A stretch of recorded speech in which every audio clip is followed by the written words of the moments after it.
Alright, what's up everybody? Thanks so much for clicking on this video. My name is Keelan and today I'm going to be giving you guys my review for Pearl, the prequel film to X. So my initial reaction to this movie was that it was a little disappointing and underwhelming, but I think I've come to the conclusion that that is my own fault. I think going into Pearl I was still high off X and was expecting to get the same things out of Pearl that I got from X. I was going in from a very subjective standpoint based on how I felt about X instead of just going in objectively, taking in Pearl for what it was, what they were trying to tell me. If you've seen X and you're going to see Pearl, don't go in with high expectations as far as like it's gonna give you the same ooh and ah that X gave you.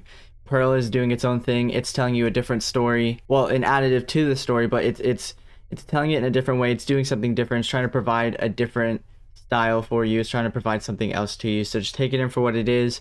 Don't go in with high expectations comparing it to X. It's not a bad movie whatsoever. Like, I enjoy the movie. I've come to the conclusion that I like this movie, but I definitely would not put them, like, it's not on par with X, but it's not far from it. Now, real quick, before I get into the in-depths of my review, I do want to ask you guys real quick, if you're not already subscribed, go ahead and subscribe to my channel. I appreciate it a lot. I'm new here on the horror space and on YouTube, so I'm just trying to grow my audience, get to know some of you guys. Follow me on Instagram and Twitter at Kill the Credits. I'm not very active on Twitter whatsoever as of right now, but I'm definitely active on Instagram, so if you guys want to talk to me through there, you can do so. So as a way to simplify this video, because I know that my X video is pretty long, I'm just going to break it down between the things that I like and the things that I dislike. I just have a lot of things to say sometimes and a lot of things to talk about, and so I end up rambling, I end up ranting. I do apologize for that. I'm working through this stuff. You guys are seeing the progression as me on the YouTube space, trying to learn, trying to navigate through this.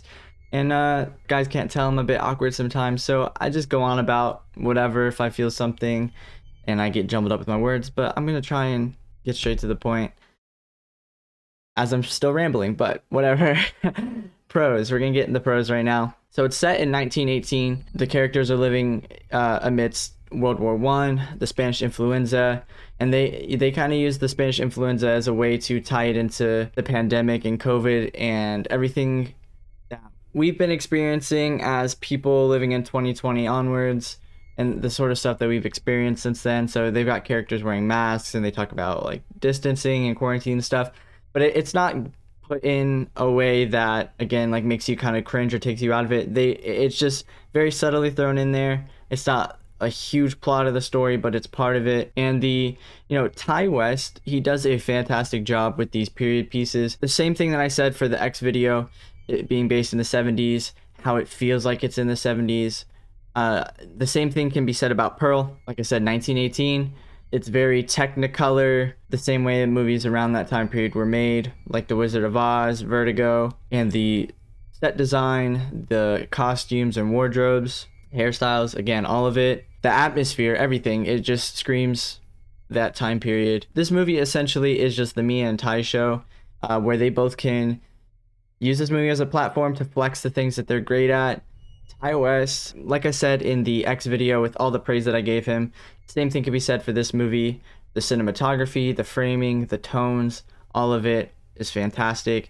The movie is beautiful and the colors are vivid and bright. It's very dreamscape, saturated, all of that, juxtaposing all of the heinous shit that Pearl does in this movie just makes it all that more disturbing. And then Mia Goth, I don't know if I gave her a ton of praise in my X video. I don't think I gave her a ton, but this movie, she fucking outdid herself. Going into this, I was a little concerned that Mia Goth's performance was going to be similar to Maxine and we weren't really going to get anything different out of her, but she outdid herself. Mia Goth is just fantastic, and one scene in particular, she has this like 6-minute monologue where she's just sitting there talking to one of the characters, and she's expressing all the resentment and the negative feelings that she has towards Howard, and she's just going on and on, and it's an unbroken shot. It's just them sitting here on her face, and she's just sitting there, teary-eyed, tears coming down, she's got snot coming out her nose, she's wiping it all over her face,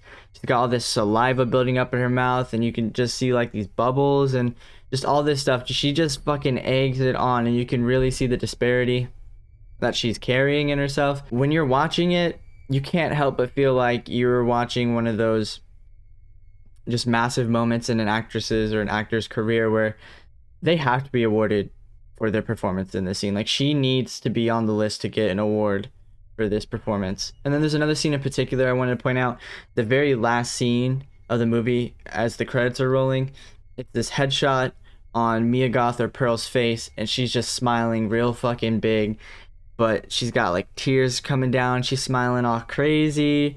And the purpose of it was, she's putting on this face like she's happy and her life is everything that she wants it to be, but the tears are coming down because that's really how she feels on the inside. Is she is upset with the way that her life is. It's just like another added thing that really shows you the difference between who Pearl is on the inside and the way that she tries to display herself. And then obviously in X we see the eventual outcome of that. And then just the way that mid-scene she's able to ramp up from 0 to 100. She's dancing around, she's talking, she's all uppity, giggly, and excited. And then all of a sudden she just starts tweaking the fuck out, and she's yelling intensely. Like the scenes where she's fucking yelling, you can feel the anger, you can feel the fucking chaos.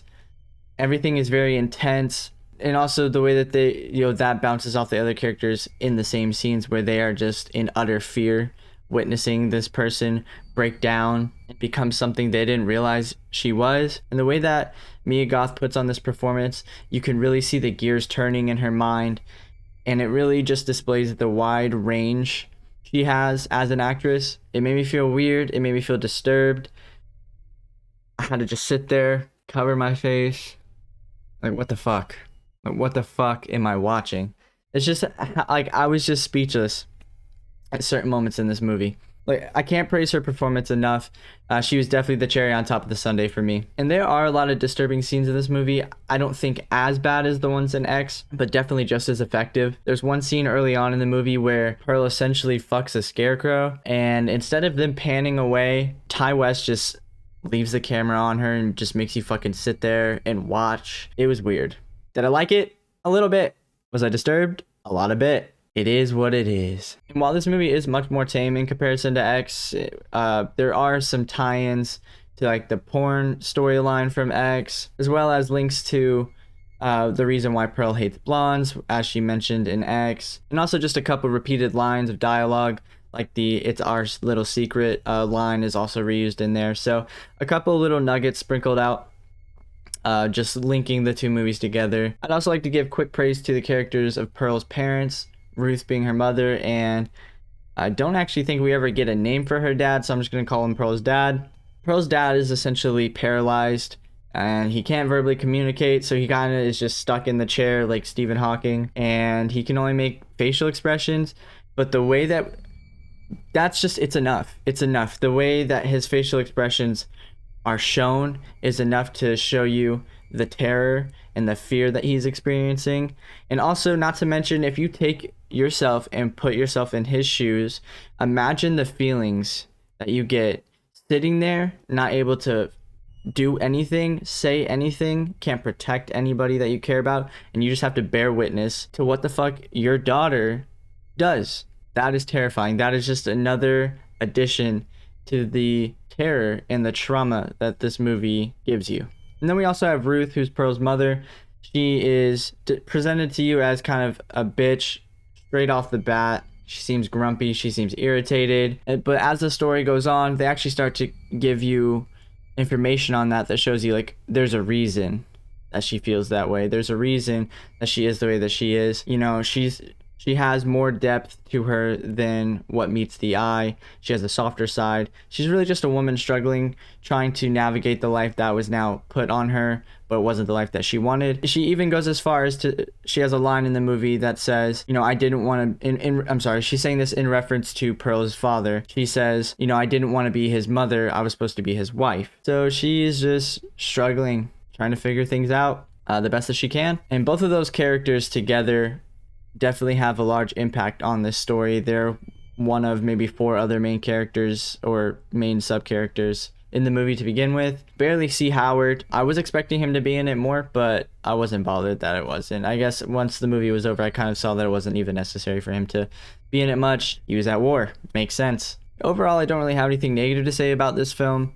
Once I took a step back, looked at it through an objective lens, and just took in what they were trying to tell me, I couldn't really find any complaints. Yes, the characters weren't as fleshed out as the characters in X, but it's not really necessary because the movie is Pearl. It's about Pearl. We're trying to find out more about her story, find out the lore behind her and Howard and the farm, and we got all that. Is it the most goriest movie? No, but it does have some cool kills and it does have some good gore. Does it have the craziest plot twist? Not really, but it does serve its purpose for those who want to go in and they care about the lore of Pearl, or they just want to get that sort of backstory.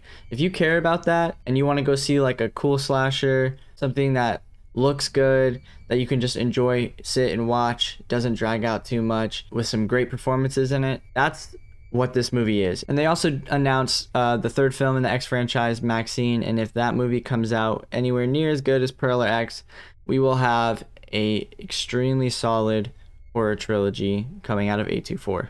If I had to give Pearl a rating, I would give it a 7 out of 10 slashes for its incredible storytelling, its dreamlike visuals, and the way that it shows you how useful a scarecrow can really be. Alright, thanks so much for making it to the end of this video.